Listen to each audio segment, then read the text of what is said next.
Inside the Orfield Laboratories in Minneapolis, there is a room suspended in an entirely different reality. It is an anechoic chamber, lined with massive fiberglass acoustic wedges, designed to absorb 99.99% of all external sound. Most people who enter expect a state of profound, meditative peace. Instead, within minutes, they are gripped by an inexplicable, creeping dread. The silence does not feel like an empty space. It feels like a physical weight pressing against the eardrums. Without the ambient hum of the outside world to mask them, the body's internal systems suddenly flare into deafening prominence. You hear the wet, rhythmic scraping of your lungs, expanding and contracting. You hear the dull, heavy thud of your own heart, sounding less like a vital organ and more like a distant industrial piston. If you move your head, you can hear the tiny bones in your neck grinding together like gravel. Within half an hour, the brain, starved of sensory input, begins to manufacture its own reality. It synthesizes phantom whispers, distant sirens, and pulsing tones out of nothingness. The longest anyone has ever managed to remain inside this room is just 45 minutes. This reveals a jarring, almost terrifying truth. We do not actually want silence. What we call silence is merely a carefully balanced tapestry of background noise. True, absolute silence is a hostile environment. It is a vacuum that our biology was never designed to survive. When we strip away the auditory landscape of our lives, we do not find peace. We find ourselves trapped in a sensory isolation chamber with our own anatomy, forced to confront the machinery of our existence in a way that feels almost unnatural. Why does the absence of sound feel like an active, aggressive force? To understand this phenomenon, we have to look beyond the boundaries of human biology and examine the physical fabric of reality itself. We tend to think of sound as an additive element, something placed on top of a silent universe. We imagine that before the first star ignited, before the first atmosphere formed, there was only a vast, serene quietness. But physics tells us a very different story. In the earliest moments of the cosmos, immediately following the Big Bang, the universe was not a silent void. It was a superheated, ultra-dense plasma, packed so tightly that matter and energy were constantly colliding. These collisions created literal pressure waves that rippled through the infant universe. These were acoustic waves, sound waves of a cosmic scale, vibrating at frequencies far below the range of human hearing. These primordial sound waves did not just echo through space, they shaped it. They compressed and rarefied the hot plasma, creating the initial structural ripples that would eventually cool, clump together, and form the very first stars, galaxies, and cosmic webs. The large-scale structure of our universe, the distribution of galaxies across billions of light years, is a physical fossil of ancient sound. When we observe the cosmic microwave background radiation today, we are looking at the visual imprint of those ancient acoustic oscillations. The universe, in its very infancy, was a musical instrument, and its vibrations determined where matter would pool and where voids would form. To suggest that silence is the default state of reality is to misunderstand the history of the cosmos. Space was born in a state of profound vibration. Sound came first, carving the pathways that matter would follow. If we were to truly erase all sound, we would not just be silencing our environments. We would be conceptually unraveling the very template upon which the physical universe was built. If sound is the sculptor of matter, then what happens when we remove it from our immediate world? When we walk through a forest, we hear the wind rustling through the leaves, the chatter of birds, the soft crunch of soil beneath our feet. We perceive these sounds as separate events occurring within a static three-dimensional space. But sound is not merely in space. Sound is the medium through which we map space. Our brains are constantly performing incredibly complex calculations based on microsecond differences in how sound waves reach our left and right ears. This is known as binaural hearing. It allows us to unconsciously calculate the dimensions of a room, the height of a ceiling, the texture of the walls, and the distance of an approaching object. We do not just see the world, we hear its geometry. When we enter a perfectly silent environment, this auditory map is instantly erased. The walls of our reality seem to collapse inward because the brain can no longer calculate their boundaries. This is why people in anechoic chambers experience a profound sense of disorientation and loss of balance. Without the subtle, constant reflections of ambient sound bouncing off our surroundings, our spatial awareness is shattered. We become functionally blind to the volume of our environment. The horizon disappears. We are left suspended in a terrifyingly intimate bubble that extends no further than our own skin. This sensory collapse forces us to ask a difficult question. Is the physical reality we perceive around us truly solid? Or is it an illusion sustained only by the constant, vibrating feedback of our senses? If the geometry of our world is constructed through the interaction of sound and perception, then absolute silence does not simply quiet our surroundings. It fundamentally alters the nature of our existence. It strips away the acoustic scaffolding of reality, leaving us to wonder if the universe we experience is actually there when there is no one left to hear it. If we cannot trust our senses to define the boundaries of space in the absence of sound, we must look deeper into the relationship between silence and time. In our day-to-day lives, sound acts as our primary metronome. The ticking of a clock, the passing of traffic, the rhythm of human speech. These are the auditory markers that segment our days and give us a sense of progression. In a world of absolute silence, these markers vanish. Time loses its forward momentum and begins to pool, becoming heavy and viscous. Without the external cues that sound provides, our internal perception of time begins to warp. Seconds stretch into minutes. Minutes feel like hours.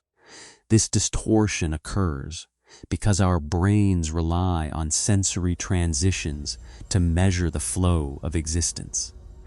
When those transitions disappear, the brain is forced to turn inward, searching for any marker of change. It begins to monitor its own internal processing, creating a feedback loop where the observer becomes the observed.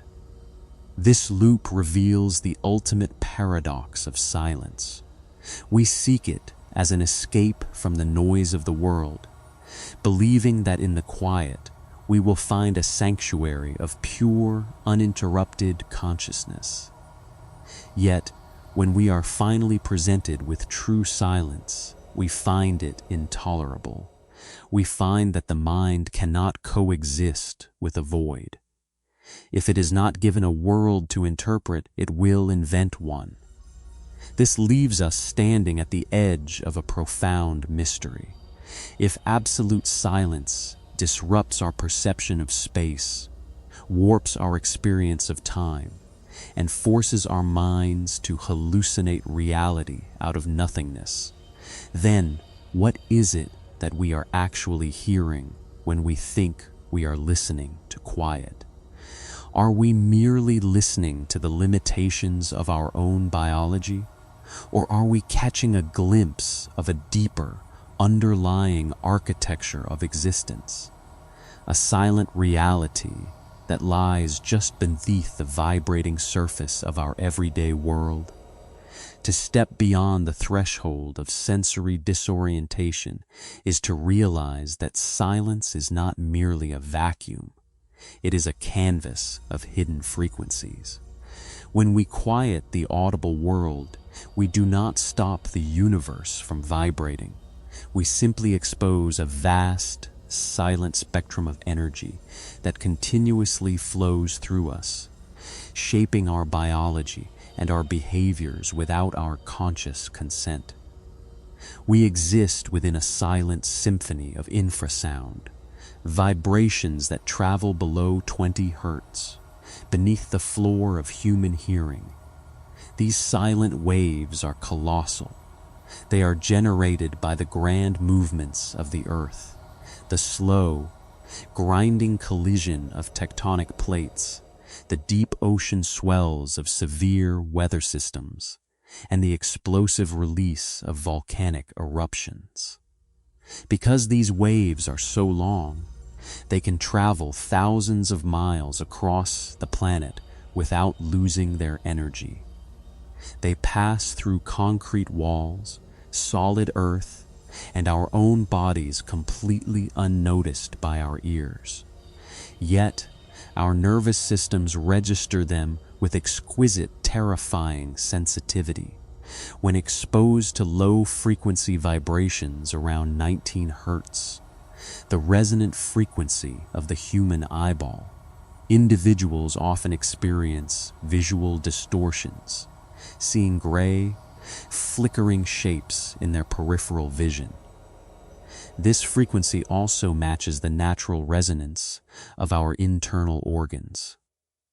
When these silent waves pass through a room, they can trigger a primal, somatic response, a sudden spike in adrenaline, a feeling of cold dread, and the physiological sensation of being watched.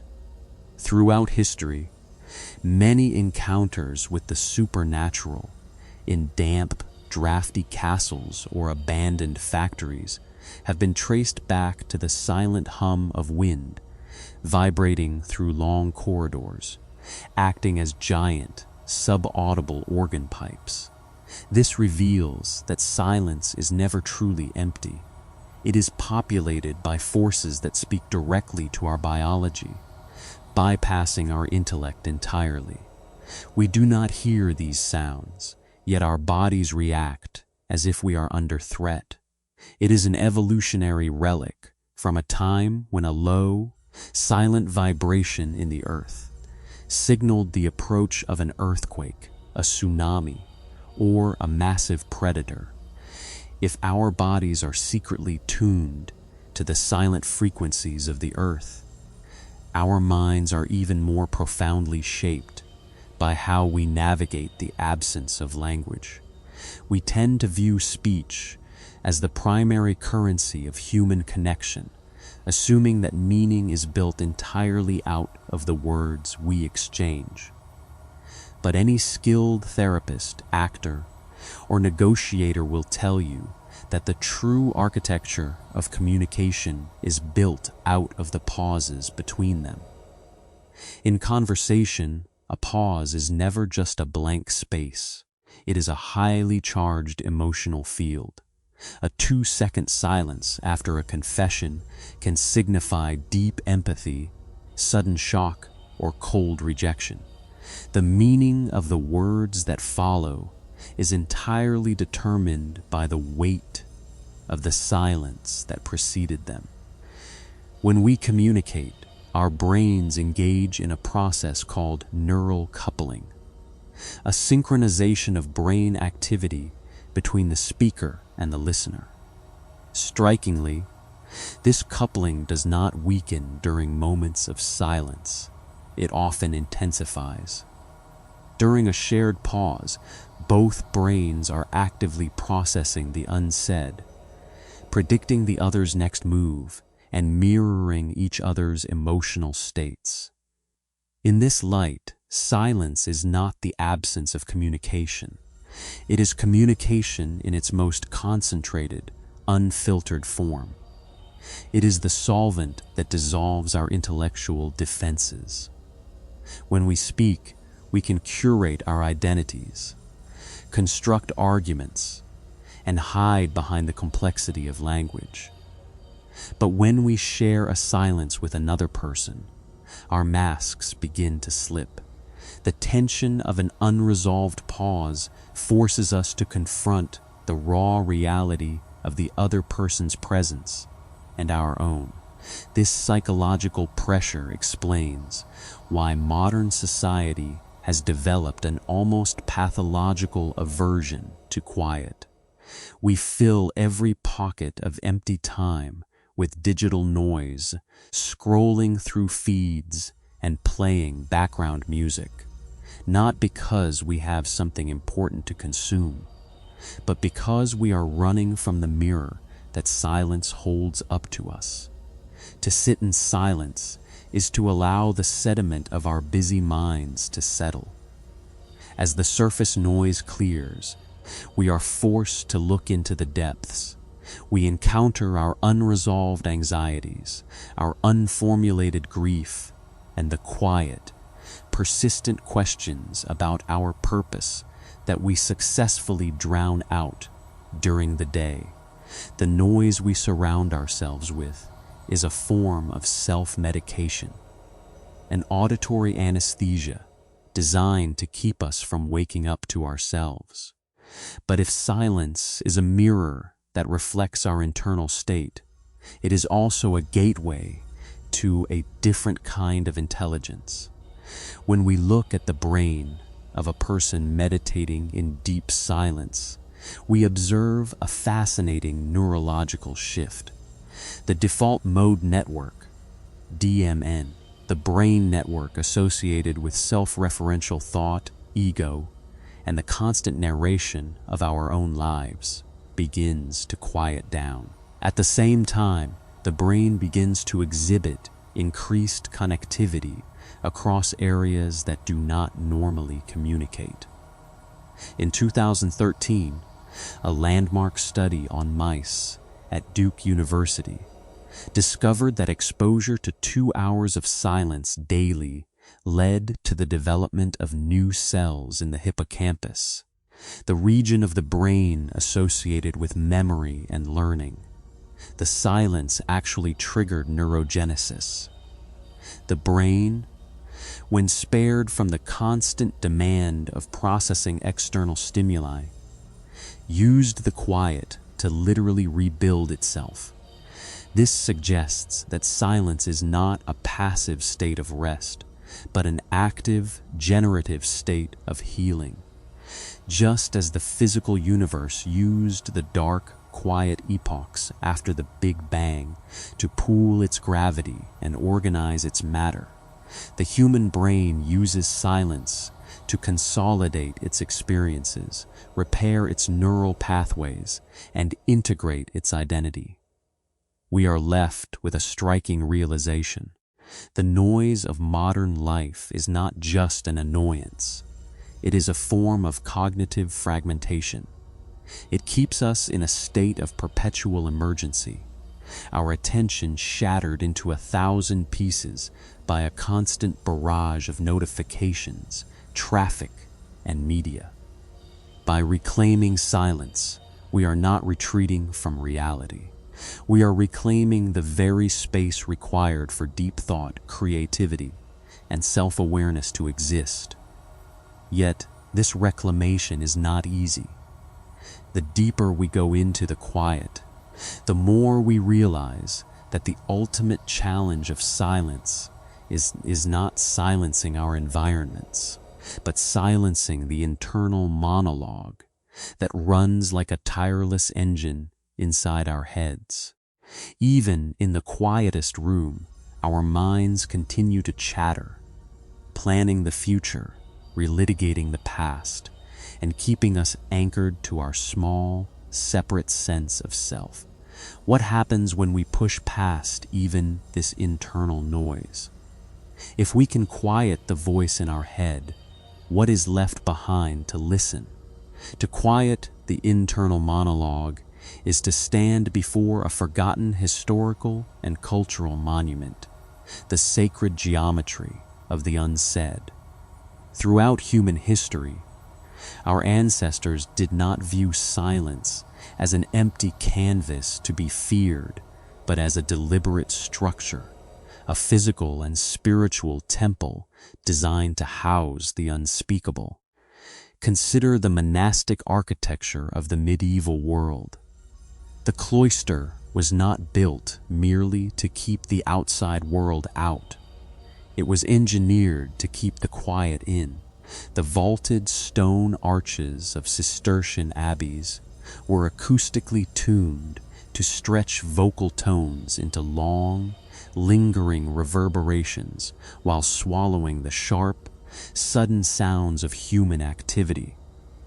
In these spaces, speech was restricted not out of self-punishment, but out of a profound linguistic respect. The monks understood that when words are spoken constantly, they lose their value, becoming thin and cheap. By rationing their speech, their words regained their weight, turning every spoken sentence into a deliberate, sacred act. This ancient reverence is mirrored in the Japanese concept of ma, the artistic and philosophical appreciation of negative space. In Japanese traditional theater, music, and garden design, ma is the pause that gives form to the whole. It is the silence between the notes of a flute, the empty space on a painted scroll, the quiet moment of anticipation before a tea master pours the water. Without ma, art is overwhelming, a chaotic storm of information. With it, the empty space becomes the very element that defines the structure. The silence is not dead space, it is the tension that holds the entire composition together. This relationship between structure and emptiness is not just an artistic preference. It is a fundamental law of language itself.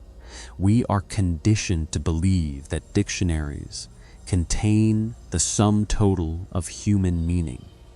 But if we analyze the structure of storytelling, we find that the most powerful narratives are those that leave their center empty.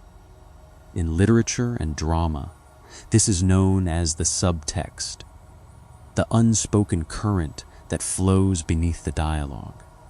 When two characters speak, what they do not say is almost always more important than what they do say. The tension, the subtext, and the emotional truth live in the gaps between their words. If a writer explains everything, the reader's imagination is sidelined. But when a writer leaves a deliberate silence, they invite the audience to step into the story, to fill the void with their own memories, fears, and desires. The silence becomes an interactive bridge, transforming a passive observer into an active collaborator. This reveals a profound paradox of human expression. Language is a tool designed to point toward reality, but the most important aspects of our lives, grief, love, awe, and the direct experience of existence consistently slip through the net of words. When we experience something truly monumental, our immediate reaction is not to speak, but to fall silent. We say we are speechless or lost for words. In these moments, we instinctively recognize that to label the experience is to limit it. To put it into words is to freeze a fluid, living moment into a static concept. Silence is the only medium large enough to hold the infinite complexity of our deepest experiences without distorting them. As we descend further into this quiet architecture, we find that the border between the self and the world begins to blur. When we are surrounded by constant noise, our attention is highly localized. We are focused on the immediate, the urgent, the next task. This selective attention reinforces our sense of being a separate, isolated ego, a small I, navigating a hostile, noisy, not I world. But as the noise recedes, our awareness expands outward like a ripple on a still lake. We begin to realize that the boundary we draw between our minds and our environments is highly permeable. In deep quiet, we no longer feel like a separate observer looking at the world. Instead, we feel like the space in which the world is happening. The sound of a bird call in the distance does not feel like an external event breaking the silence. It feels like the silence itself finding a voice. The distinction between the listener and the listened begins to dissolve, leaving behind a unified field of awareness. This is the point of transition where psychological silence matures into philosophical expansion. We begin to perceive that the quiet we have been chasing is not a state we must create, but a fundamental reality that is already here. It is the silent background upon which the entire movie of our lives is projected. Just as a movie screen remains untouched by the fires and storms depicted on it, this underlying quiet remains undisturbed by the noise of our thoughts, the chaos of our emotions, or the turbulence of the world around us. It is always present, waiting just beneath the surface of our awareness, an anchor of stillness in a universe of perpetual change. Yet this realization brings us to a crucial crossroads. If this silent, expanded state of awareness is our natural ground of being, how do we live in a world that is louder, faster, and more hyper-connected than ever before? How do we carry this stillness out of the insulated chamber, out of the monastic cloister, and into the chaotic, neon-drenched reality of modern life? If the geometry of silence is to have any true meaning, it cannot remain a fragile sanctuary we visit only in isolation. It must become a portable architecture we carry within ourselves. The true test of any philosophy does not take place in the quiet solitude of a mountain peak, but in the chaotic, neon-saturated grid of the modern metropolis. It is easy to feel aligned with the cosmos when wrapped in the acoustic insulation of a desert canyon or a monastic cell. But our lives are not lived in isolation. They are lived in the screech of subway brakes, the hum of server racks, the relentless ping of notifications, and the crowded intersections of our daily routines. If we treat silence merely as a fragile resource that can only exist in the absence of noise, we condemn ourselves to a state of perpetual victimhood. We become fragile, constantly at the mercy of our environments, View every car horn or loud neighbor as an act of violence against our peace of mind. To survive the modern world without losing our minds, we must undergo a fundamental shift in perspective. We must learn to treat silence not as an environmental condition, but as an internal capability. We must build a portable sanctuary. This transition begins with understanding how our brains process sound under stress. In the middle of a noisy environment, our instinct is often to fight the noise, to try to block it out through sheer force of will, or to drown it out by putting on headphones and turning up our own music. But resistance is neurologically exhausting. When we actively fight noise, our brain's amygdala, the threat detection center, remains on high alert. It interprets the unwanted sounds as an intrusion, triggering a low-grade, constant release of cortisol and adrenaline. The noise itself is not what drains our energy. It is our emotional resistance to it. The practice of building an internal sanctuary requires us to change our relationship with the auditory world. Instead of resisting the noise, we learn to demote it. We treat the sounds around us not as personal interruptions, but as part of the natural landscape, no different from the wind blowing through trees or rain hitting a roof. When we stop labeling sounds as bad or distracting, they lose their power to trigger our stress response. They slip from the foreground of our attention into the background, leaving our core awareness untouched. We begin to realize that our minds are vast enough to contain both the noise of the city and a deep, underlying quiet at the exact same time. This cognitive reframing is supported by a fascinating physiological mechanism: the vagus nerve. The vagus nerve is the main highway of our parasympathetic nervous system, responsible for controlling our body's relaxation response. Interestingly, the vagus nerve is physically connected to the tiny muscles in our middle ear that control how we hear.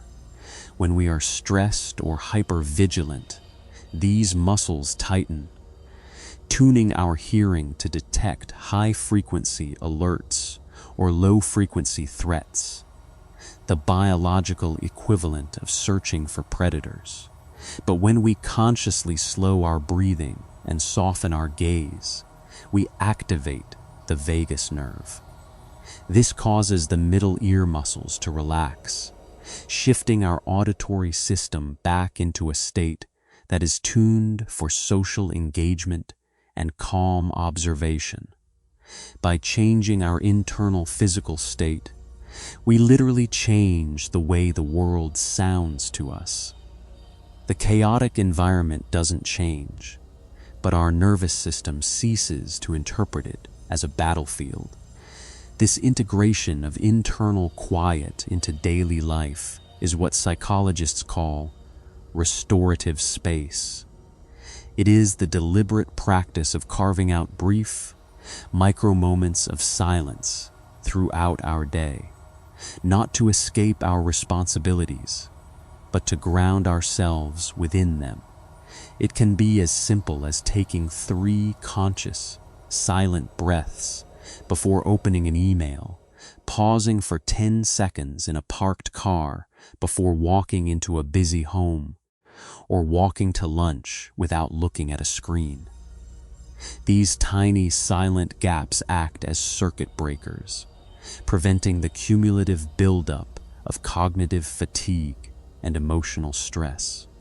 When we practice these micro moments, we begin to discover a profound secret. The silence we have been looking for is not something we have to create. It is already here, resting silently beneath the noise of our thoughts. the turbulence of our emotions, and the rush of our daily lives. It is the steady space in which everything else arises and passes away. By anchoring our awareness in this space, we no longer need the world to be quiet for us to be at peace. We carry the silence with us, an invisible, unshakable center of gravity in the middle of the storm. Yet, as we master this portable sanctuary, we are drawn toward one final, inevitable question.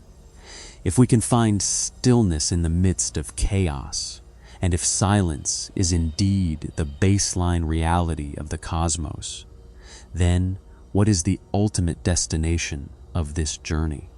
When the physical universe eventually runs out of energy, and when our individual lives draw to their natural close, we will inevitably return to the silence from which we came. What does that final transition tell us about the meaning of our noisy, vibrant, temporary existence?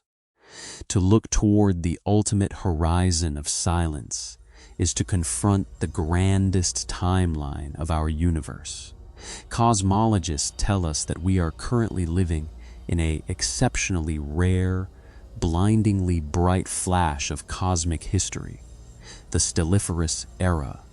It is an age defined by light, heat, and the vibrant, roaring activity of stars fusing matter. But this era is a temporary anomaly. In the incomprehensibly distant future, trillions of years from now, the universe will enter its final phases. The last stars will exhaust their fuel and quietly wink out, leaving behind cold, dark embers. Galaxies will drift so far apart that they will lose their gravitational grip on one another, dissolving into an endless night.